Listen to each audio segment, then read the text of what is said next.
ધર્મની ધરોહર ઇતિહાસનો સાક્ષી. સ્વાગત છે તમારું અમારા ખાસ ધાર્મિક કાર્યક્રમમાં.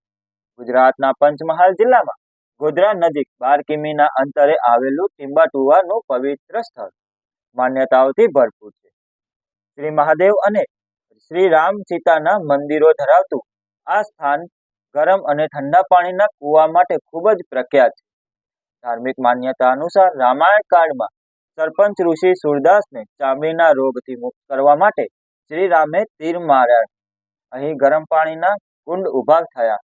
મહાભારત કાળમાં પાંડવો વનવાસ દરમિયાન અહીં રહ્યા હતા, જેના પુરાવા રૂપે ભીમના પગલાના અવશેષ અહીંના નાના મંદિરમાં સંગ્રહિત છે.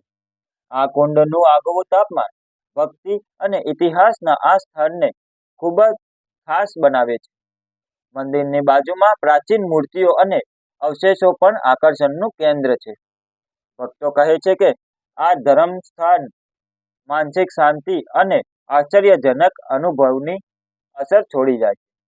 વધુ ધાર્મિક અને ઇતિહાસની વાતો માટે જોડાયેલા રહો પ્રકોપ ન્યૂઝ સાથે. સંપાદન નટુભાઈ પરમાર, છોટાઉદેપુર.